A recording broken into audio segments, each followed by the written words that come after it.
مطلب وہ کر سکتے ہیں. سمپل اس میں یہ ہے تا فتحہ یا تا زبر تا اور را زبر را اور کاف زبر لام، یہ تو جوائننگ ہو رہی ہے. تو اس میں کل، پھر لام زبر لا، وی. اب وی کیا ہے؟ وی جو ہے یہ یا مدہ ہے، یا مدیہ. ٹھیک ہے، یا مدیہ میننگ واٹ؟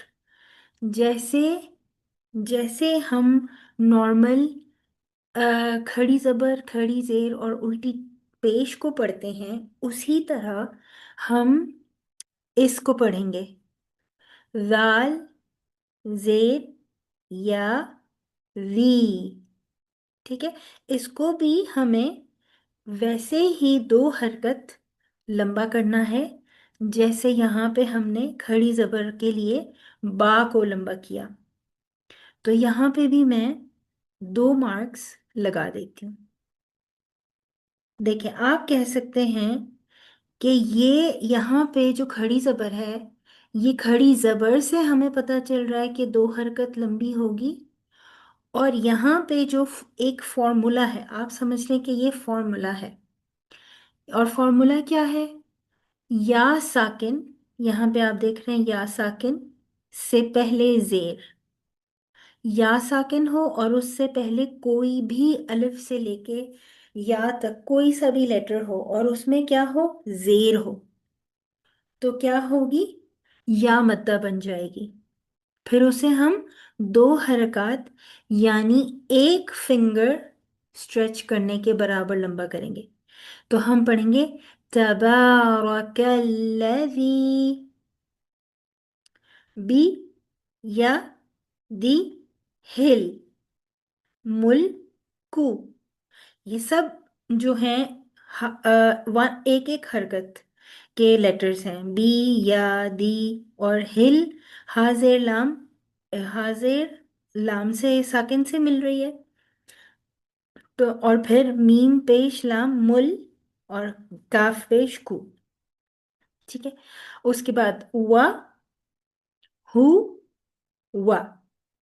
ٹھیک ہے، آ لا، اس کو بھی میں نے یلو ہائی لائٹ کیا تھا. اب یہ دیکھیں پھر سے کیا ہے؟ کھڑی زبر. تو اس کو ہم الا نہیں پڑھیں گے، ہم اسے پڑھیں گے آلا. آپ اپنی ایک فنگر کو اسٹریچ کریں گے، اوپن کریں گے. ٹھیک ہے، اور پھر پڑھیں گے آلا. وَهُوَ عَلَى کلی، کل کاف پیش لام کل. ہمیں پتا ہے کہ شدہ جب پڑھتے ہیں تو شدہ کے نیچے جو کوئی بھی حرف ہوتا ہے وہ 2 دفعہ پڑھا جاتا ہے. تو 2 دفعہ کیسے پڑھا جاتا ہے؟ 2 دفعہ وہ اس طرح پڑھا جاتا ہے کہ کھول کے لکھ کے دکھاتی ہوں. کاف پیش لام کل لام زیلی. اچھا، اب یہ کاف کے اوپر تو پیش ہے اور لام کے ساتھ ہم نے اسے جوائن کیا، اور پھر لام کے نیچے زیر ہے. ٹھیک ہے، سو کاف پیش لام کل لام زیر لی، ایسے ہی پڑھتے ہیں ہم اسے. تو اصل میں ہوتا یہ ہے کہ جو یہ کاف پیش ہے، یہ یہاں پہ ایک انویزیبل لام ہے جس سے کنیکٹ ہوتی ہے. کاف پیش لام جو میں نے آپ کو یہاں لکھ کے دکھا دیا، کاف پیش لام کل. ٹھیک ہے، تو بیسکلی جب یہ انویزیبل لام سے جوائن ہوتی ہے اور پھر یہاں پہ شدہ کے نیچے جو لام ہمیں نظر آ رہا ہے اس کے نیچے ہمیں زیر بھی نظر آ رہی ہے، تو وہ بھی پھر ہم نے لکھ دی یہاں پہ. تو بن گیا، کیا بن گیا؟ لفظ کلی. کلی. آگے شین زبر یا شئی، شے نہیں کہنا اس کو، شئی. شئی ان، شئی ان. ٹھیک ہے، کو دیر. اب یہ دیر میں دال اور یا کو میں نے کیوں ہائی لائٹ کیا؟ یہاں پہ بھی وہی قاعدہ بن رہا ہے یا مدہ کا، جو یہاں ری میں بن رہا تھا. یہاں دیکھیں یا ساکن ہے، اور یا ساکن سے پہلے دال پہ زیر ہے، تو ہم اسے قدیر پڑھیں گے.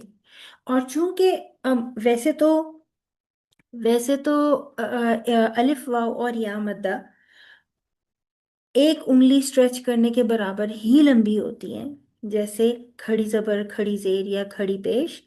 لیکن جب آیت اینڈ ہو رہی ہوتی ہے تو اس کو پڑھنے والا اپنی اپنی سانس کے مطابق 2، 4 یا 6 کاؤنٹس لمبا کر سکتا ہے، میننگ 1، 2 یا 3 فنگرز. ٹھیک ہے، سو وی کین سے قدیر. اب آئیے اسے پڑھتے ہیں. تبارک الذی بیدہ الملک. کیونکہ یہاں پہ ایک سٹاپ سائن آیا ہے تو ہم نے کاف کو ساکن کر دیا.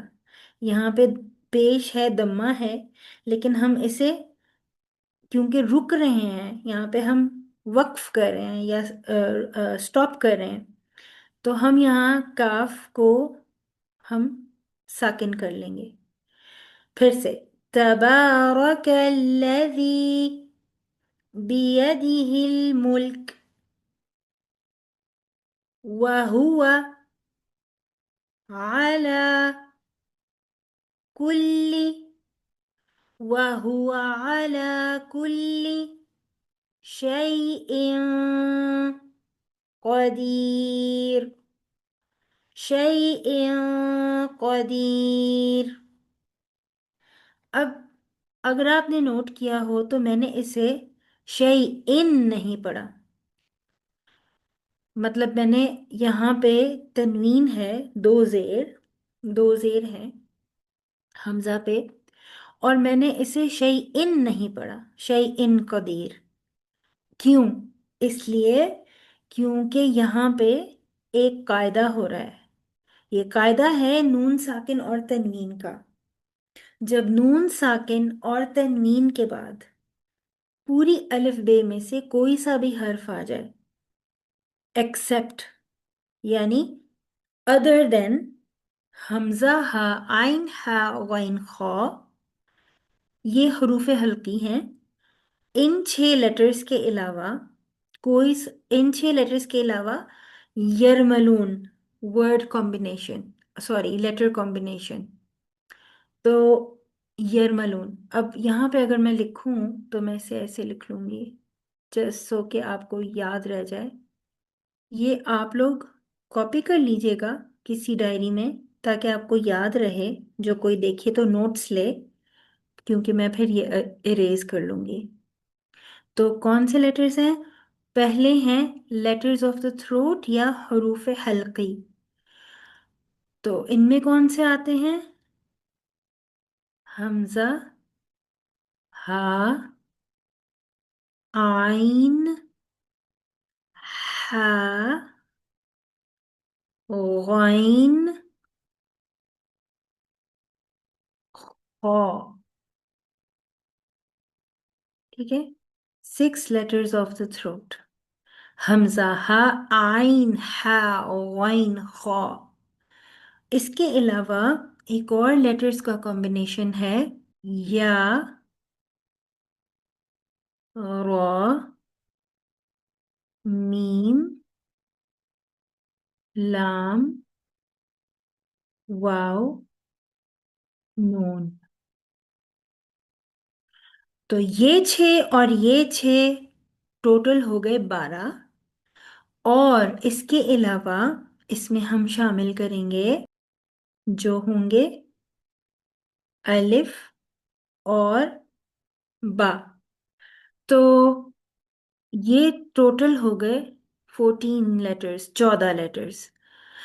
تو ان لیٹرز کے علاوہ پوری کی پوری عربک الفابet حروف تہجی میں جو بھی کوئی لیٹر آ جائے نون ساکن یا تنوین کے بعد، نون ساکن یا تنوین کے بعد، تو اس جگہ پر ہم غنہ کرتے ہیں. غنہ کیسے کرتے ہیں؟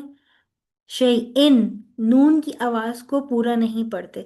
نون کی آواز جیسے زبان کی جو آپ کی ٹپ ہے، نوک ہے، شیئن کے لیے ٹپ آپ کی پیلٹ کو، تالو کو لگتی ہے. تو جب ہم نے آ، یہ رول پڑھنا ہے، اس کا نام ہوتا ہے اخفا. اخفا، ٹھیک ہے. اخفا کا مطلب ہوتا ہے چھپانا. تو یہاں پہ ہم چھپائیں گے نون کی آواز کو، شیئن نہیں پڑھیں گے، بلکہ ہم نون کی آواز کو ناک میں لے جائیں گے اور وہ غنہ ہو جائے گی. اور پھر ایسی آواز آئے گی، شیئن قدیر، شیئن قدیر. اب اس کا ترجمہ دیکھتے ہیں. تبارک الذی، بہت بابرکت ہے وہ ذات، بیدہ، جس کے ہاتھ میں ہے، الملک، تمام بادشاہت، وہوا، اور وہ، اعلی، اوپر، کلی، ہر، شیئن، چیز کے، قدیر، قدرت رکھنے والا ہے. تو کیا ہے کہ بہت بابرکت ہے وہ ذات جس کے ہاتھ میں ساری بادشاہت ہے، اور وہ ہر چیز پر قدرت رکھنے والا ہے یا قدرت رکھتا ہے. ٹھیک ہے، تو یہ ہو گئی ہماری پہلی آیت سورۃ الملک کی. اب آئیے اسے یاد کر لیتے ہیں. تبارک الذی بیدہ الملک وهو على كل شيء قدير. تبارك الذي، تبارك الذي، تبارك الذي بيده الملك، بيده الملك، بيده الملك. تبارك الذي بيده الملك، تبارك الذي بيده الملك، تبارك الذي بيده الملك وهو على كل شيء قدير، وهو على كل شيء قدير.